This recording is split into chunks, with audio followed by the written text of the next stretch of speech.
Back, it's mid-morning on WKYT. January 1st, quickly approaching now. That's the day that many people vow will mark the beginning of big changes for the better. So right? true, especially when it comes to physical fitness. And here to tell us more is Rachel McCord of Proof Fitness. Thank you so much for coming. Thanks for having me. Okay, so the biggest problem, everybody talks about making these lifestyle changes, but it's just being consistent. You know, people drop off that train real quickly. So how do you get people to stay on a plan is the real question. So first, you need to come up with a plan that really is in line with your lifestyle. If you are not somebody who can make it to the gym 6 days a week on a regular basis, don't make a plan that has 6 days a week involved.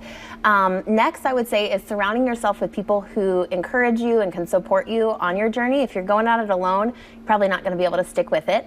And lastly, doing something that you enjoy. You know, everybody, you need to challenge yourself, you need to push yourself, but if you don't enjoy some of what you're doing, you're not going to be able to do it consistently. You know, it is a fact that the gyms get busier at the first of the year. Everybody has those great intentions, and then somewhere about the 1st of March, it starts to slack off. How do you, you know, just ensure that you can stay with this over the long haul?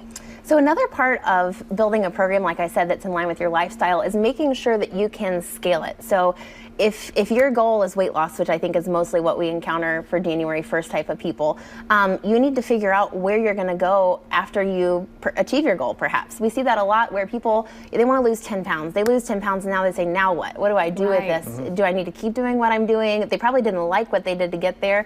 So a big part of what I do at my job at Proof is take people through the long haul, not just the January, February, March, but all the way through, okay, next January, what are we going to be sitting here talking about doing next? Right. And of course, exercise, vitally important, but I think equally, if not more important, is what you eat. So what are some good tips to get us into better, healthier eating habits, I suppose? So definitely nutrition is half the battle. You can be in the gym 7 days a week if you wanted to, and if your nutrition is not on point, not only will you not achieve your goals, but you won't feel very well either.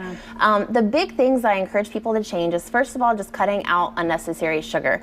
So get rid of the Starbucks red cups and all of the Christmas candy. If you've got leftovers, just get rid of it. Give it to somebody, donate it, or just throw it away. Secondarily, incorporating more greens is a big one for me. Most people don't eat enough green vegetables. It's just a fact.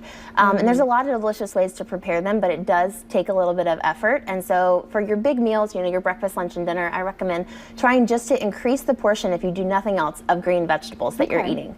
Lean proteins as well. Rachel, we all know people who have exercise equipment at home that has become a clothes rack, right? Yep.